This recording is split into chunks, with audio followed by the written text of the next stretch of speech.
بسم اللہ الرحمن الرحیم، اللہم صلی علی محمد و آل محمد۔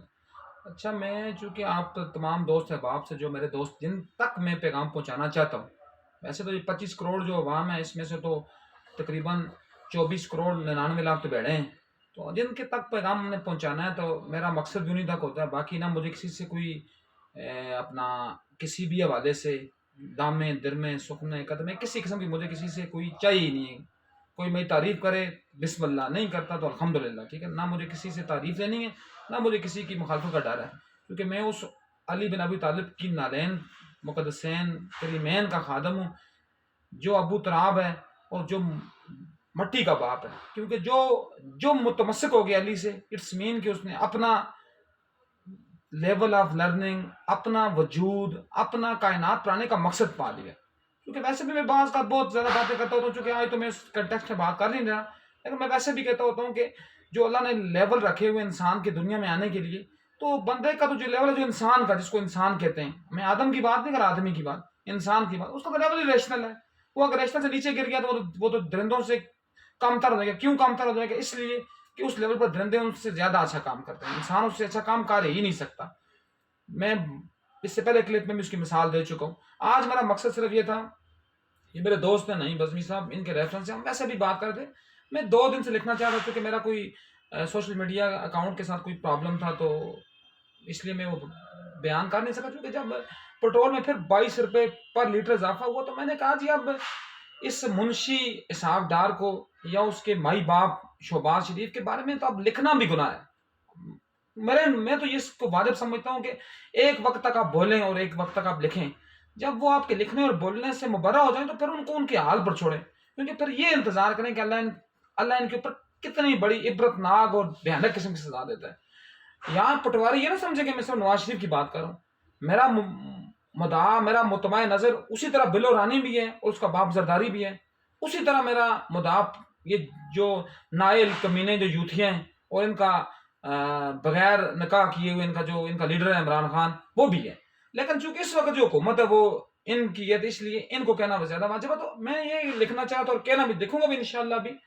تو بول میں یہ رہا تھا کہ کیا آپ جانتے ہیں، یہ میرا ایک مدعا ہے، کیا آپ جانتے ہیں، کیا جانتے ہیں جس ملک میں اللہ کے سامنے آپ کو کہتا ہوں، چونکہ میں کوئی اتنا کوئی لینڈ لارڈ تو ہے نہیں ہوں، اس ملک میں اس وقت بھی مور دین 20 کروڑ لوگ، 1 کروڑ کی بات نہیں کر، 20 کروڑ لوگ سے زیادہ ہیں، جو ایک لوگ بات کرتے ہیں نا ویسے محاوراتن کہہ دیتے ہیں، اپنے زود تقوی کے علم پر کہہ دیتے ہیں، اپنے جس کو کہتے ہیں کہ فلسفیانہ طور پر یا سقراط بقراط کے بیٹے بن کر بولتے ہیں 2 وقت کی روٹی میں سے۔ میں قسم اٹھا کر کہتا ہوں کہ 20 کروڑ جو عوام ہے اس کو ایک روٹی نہیں ملتی، ایک روٹی۔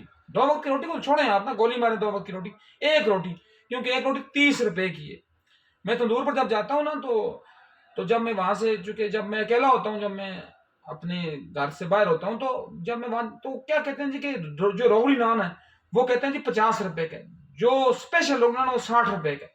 مطلب مجھے بتائیں کہ ایک نان لینے کے لیے جب بندہ 50 روپے کا ایک نان لے گا، یا ایک روٹی جو ہے وہ 40 روپے کی لے گا، وہ کون لے سکتا ہے؟ اور کیا ہے جی اس ملک میں، اسی ملک میں، اسی وقت، آج ہی کے دن میں پی ایس ایل کا انعقاد ہوئے۔ What naan sense!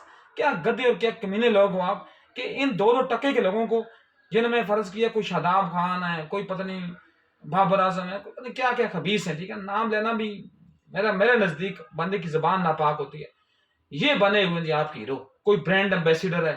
کل میں نے دیکھا جی، ایک پرسوں دیکھ رہا تھا کسی سوشل میڈیا پر بھی کہ ایک کوئی اپنا یہ نہیں ہوتا، اس کو کیا کہہ سکتے ہیں بزمی صاحب، یہ جو لینڈ مافیا جو ہوتا ہے، کون سا بزنس ہوتا ہے بزمی صاحب؟ یہ ریئل اسٹیٹ۔ ریئل اسٹیٹ کا بزنس۔ اس میں ایک بندہ جو ہے جی وہ کہتا ہے جی کہ ہم پیش ہوئے ہیں جا کر، یہ ابھی جو شادی ہوئی تھی کراچی میں، یہ شاہد افریدی نوسرباز کی بیٹی کی اور وہ دوسرا شاہین افریدی کی، ان کو دیا انہوں نے 1 کنال کا پلاٹ، کیونکہ یہ ان کے ایمبیسڈر تھے۔ یار تمہارے وجودوں پر لعنت ہو، جہاں لوگ مر رہے ہیں وہاں تم پلاٹ بیچ رہے ہو، وہاں تم پلاٹ کا بکاؤ بنے ہوئے ہو۔ اس ملک کی اصلاح کا صرف ایک ہی پہلو ہو سکتا ہے، صرف ایک پہلو، کہ آپ اس تمام جو ریئل اسٹیٹ ہے ان کو پہلی فرصت میں بند کریں، لوگوں کو لگائیں دوبارہ کھیتی باڑی کے اوپر، کیونکہ میرے نبی کا فرمان ہے کہ سب سے زیادہ جو برکت ہے، برکت کی جو دعا، وہ کس کے اوپر ہے؟ سب سے زیادہ برکت کی دعا ہے وہ کس کے اوپر ہے؟ تجارت کے اوپر۔ اور تجارت کے بعد جو دوسرا جو مین مارک ہے وہ کھیتی باڑی ہے۔ یہ ملازمت ہے تو مجھے بتائیں، پہلے 1000 لوگ آپ دیکھ لیں دنیا میں، ان 1000 میں سے ایک بندہ بھی کھرب پتی میں سے ایک بندہ بھی، جو ٹریلینئر میں سے ایک بھی جو ہے وہ سرکاری ملازم نہیں ہے، کوئی گریڈ 22 کا ملازم نہیں ہے، سارے بز، کیونکہ اللہ نے ان کو برکت کی دعا دی۔ اور ایک ہندو شاعر ایک شاعری ہے، میں اس کو آپ سے شیئر کرتا ہوں، وہ کہتا ہے اودم کھیتی، کیا کہتا ہے؟ اودم کھیتی مدم بیوپار، نہ کھد چاکری بھیک نہ دار۔ اس کو میں تھوڑا سا، چونکہ ہم لوگ تو چونکہ اس گھٹیا نظام تعلیم کا ہیں کہ ہمیں تو اردو رہی، ہمیں تو اپنی مدر ٹانگ اور ہماری جو جس کو کہتے ہیں گھر کی زبان ہے وہ بھی ہمیں نہیں آتی ہے، تو ہم انگریزی کے وہ بانی ہوئے ہیں، تو یہ کہتا ہے اودم کھیتی، کہ پہلے نمبر پر آپ کھیتی باڑی کریں، کیونکہ کھیتی باڑی سے آپ کا رزق جو ہے وہ آپ کے ساتھ منسلک ہوتا ہے، آپ کے گھر بار کے ساتھ منسلک ہوتا ہے، اور چرند پرند کے ساتھ منسلک ہوتا ہے، اور اللہ اس سے آپ کو مزید دے رہا ہوتا ہے۔ دوسرے نمبر مدم بیوپار، پھر کیا؟ بیوپار، تجارت کریں، تاکہ آپ دنیا کو دیکھیں، دنیا کے نظاموں کو دیکھیں۔ اور پھر کیا ہے؟ نکھت چاکری، نکھٹ لوگوں کا کام ہے، نکھٹ لوگوں کا کام ہے چاکری، نوکری کرنا۔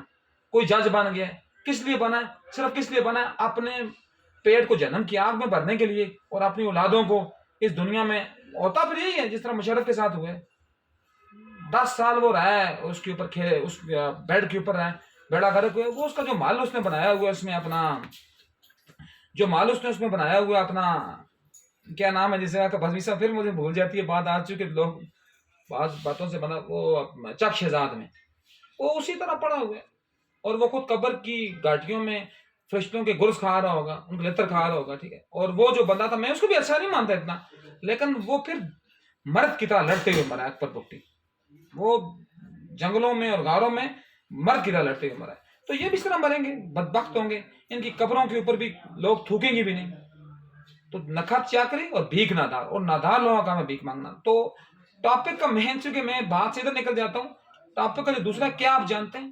کیا آپ جانتے ہیں؟ آپ یہ جانتے ہیں کہ آپ کے ٹیکس کے پیسوں کے اوپر 1.5 لاکھ جو سرکاری گاڑیاں ہیں وہ پلتی ہیں، اور ان کے میں آج ایک پکچرز بھی لی ہیں جمعہ کی نماز کے اوپر، چونکہ جمعہ کی نماز عورتوں کے اوپر فرض نہیں ہے، لیکن یہاں ممی ڈیڈی لوگوں نے، جو میں کہتا ہوں دین بھی 2 قسم کے ہمارے پاس، ایک دین اسلام ہے جو میرے نبی صلی اللہ علیہ وآلہ وسلم نے اس کی ترویج کی ہے، وہ کسی کے پاس نہیں ہے۔ آج کل ممی ڈیڈی اسلام ہے، جس اسلام میں اپنی پسند ہم نے نافذ کی ہوئی ہے، تو عورتیں بھی نماز جمعہ پڑھنے کے لیے جاتی ہیں، جبکہ عورت کے اوپر جمعہ کی نماز فرض ہے ہی نہیں ہے۔ جب اللہ نے کہہ دیے نہیں ہے فرض، تو تم کیا وہاں جا کر اپنا چار بھرنے کے لیے جانا ہوتا ہے؟ تو وہاں سرکاری گاڑیاں بھی نماز پڑھنے کے لیے آئی ہوئی تھیں، آج سرکاری گاڑی، وہ مجھے بتائیں سورہ ماؤن میں اللہ کیا کہتا ہے؟ ایسی نمازیں کے منہ پر ماری جائیں گی، اور اس طرح ماری جائیں گی کہ اللہ کہے گا کہ ان کو اپنے متھے مارو، نہ مجھے تمہاری نمازوں کی ضرورت ہے، نہ مجھے تمہاری باتوں کی ضرورت ہے۔ تو یہ ہے جی اس کے اوپر۔ پھر کیا ہے جی؟ اسی عوام کے ٹیکسوں کے اوپر پھر کون پلتے ہیں؟ اسی عوام کے ٹیکسوں پر یہ ریٹائرڈ جج اور ریٹائرڈ جرنیل پلتے ہیں۔ اب جج، میں ایک جج کی مثال دوں آپ کو، یہ ثاقب ناصور تھا، جس نے اس ملک کا بیڑا گرک کرنے کی پہلی اینٹ جس نے رکھی ہے۔ اس ثاقب ناصور کی آج بھی جو پینشن ہے وہ تقریباً 15 سے 18 لاکھ روپے ہے۔ اس کے بعد اس کو تایات نوکر فری ہے، تایات اس کی لانڈری فری ہے، تایات اس کی بجلی فری ہے، تایات اس کا پٹرول فری ہے۔ اور جب وہ دنیا سے اپنا غلیظ اور بھیانک وجود لے کر نکلے گا، اس کی بیوی کے لیے ساری عنایات ہوں گی۔ اور آخری بات کر کے میں پھر، چونکہ بات بڑی لمبی ہوگی لیکن چونکہ کلپ لمبا ہو جائے گا، تو دوسرا جو اس ملک کی بھیانک صورتحال کا محور و مرکز ہے وہ حاجی باجوہ۔ اب حاجی باجوہ نے کیا کیا؟ 6 سال لوگوں کو الو بنایا، اس کی ٹرک کی بتی پیچھے لگا دیے کہ ہم سوتے ہیں نہ تم لوگ سوتے ہو تو ہم جاگتے ہیں۔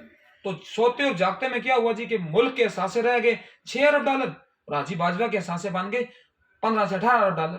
اور جو اس کے اوپر بولے گا اس کے اوپر غداری کا مقدمہ لگ جائے گا، جو ان ججوں خبیصوں کے خلاف بولے گا اس کے اوپر توہین عدالت لگ جائے گی، جو ان بھیانک خبیص کردار کے مولویوں، ذاکروں، پیشہ ور نعت خوانوں کے خلاف بولے گا اس کے اوپر کفر کا فتویٰ لگ جائے گا۔ تو یہ تو ملک بنے ہی کفر کے فتووں کے لیے۔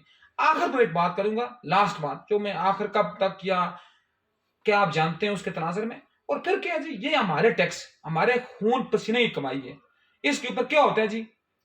مریم نواز صاحب آتی ہیں واپس ہیتھرو ایئرپورٹ، جب آ کر یہاں اترتی ہے، ہیتھرو ایئرپورٹ پر جب وہ بیٹھتی ہیں سوار ہوتی ہیں تو وہ عام سٹیزن ہوتی ہے۔